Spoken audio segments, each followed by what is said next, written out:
You know when you see a quarterback throw that perfect spiral or watch a video game character make a leap that looks just right? Well, that's not magic. It's physics. And today, we're going to unlock the secret behind every single one of those amazing arcs. So to really get our heads around this, let's kick things off with a classic physics puzzle. It's one that loves to trick our intuition. Ready for this? Okay, here's the setup. You've got a bullet that's just dropped straight down. At the very same moment, from the very same height, another bullet is fired perfectly horizontally. So, which one do you think lands first? Just go with your gut on this one. Now, if you're thinking the dropped bullet lands first, you're not alone. That's what most people think. It just feels right, doesn't it? But what if I told you our intuition is about to get a major surprise party thrown by the laws of physics?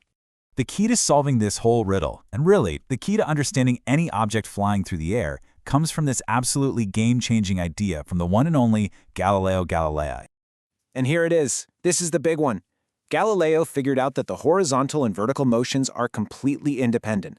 You can treat them as two totally separate things happening at the same time. It's like watching two different movies at once. What happens in one doesn't affect the other.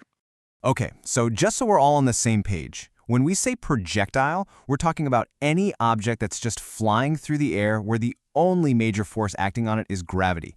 We're going to ignore stuff like air resistance for now just to keep things nice and clear. And this right here breaks it all down. The horizontal motion? Think of it like a car with cruise control on. It's just humming along at a steady speed, totally doing its own thing. But the vertical motion? Oh, that's a whole different story. That's where gravity jumps in and starts pulling the object down, accelerating it faster and faster and faster every single second. All right, so now that we have this powerful idea, let's take it for a spin and see how it completely shatters our little bullet riddle.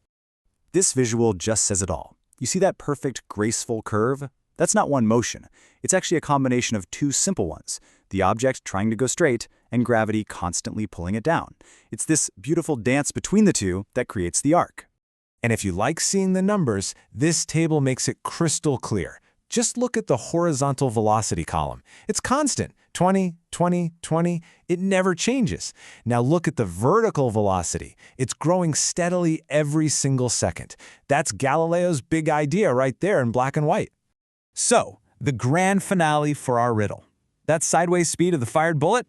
It has absolutely zero effect on how fast it falls. Gravity just doesn't care. It pulls both bullets downward at the exact same rate, which means they hit the ground at the exact same time. Wild, right? Okay, now that we've really got the concept, let's peek at how physicists write all this down. And don't worry, the math is really just telling the exact same story we've been talking about, just in a different language. These two equations might look a little intense, but think of them as a GPS for any projectile. The top one, the x equation, tells you where it is horizontally at any time. And the bottom one, the y equation, tells you its height. That's all they're doing. And see how different they look? The horizontal one is just that classic simple formula. Distance equals speed times time. No surprises there. But the vertical one has that little t-squared term in it. That's the secret ingredient. That's the mathematical fingerprint of gravity, showing that constant acceleration is at work. And here's where it gets really powerful. These ideas aren't just for bullets or cannonballs. They're universal. They apply to a crumpled piece of paper you toss into a bin just as much as they apply to a planet orbiting the sun. So it doesn't matter if you fire something straight out, like on the left, or launch it up at an angle, like on the right. The underlying physics is exactly the same. We can solve for the path of any projectile just by splitting its motion into those two simple parts.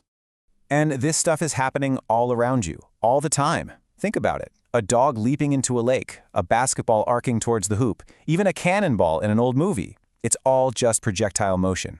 It's the hidden architect behind so much of what we see every day. Okay, so we've cracked the code. We understand how it works. Now we can actually start using this knowledge to our advantage, to predict paths and even figure out the best path. This is where it gets really fun. So what's the secret to throwing a ball the farthest possible distance? It all comes down to the angle, and 45 degrees is the magic number.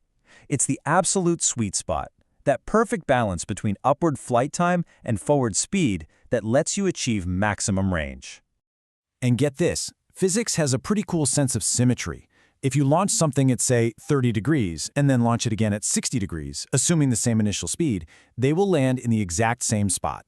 The 30-degree shot is low and fast. The 60-degree one is high and looping, but they cover the same ground. How cool is that? So we started with a tricky riddle and ended up with the universal law of physics. We've seen that the big secret to every arc is just to treat horizontal and vertical motion separately. The next time you see a ball soar through the air or water spraying from a fountain, you'll see the physics hiding in plain sight. So I'll leave you with this.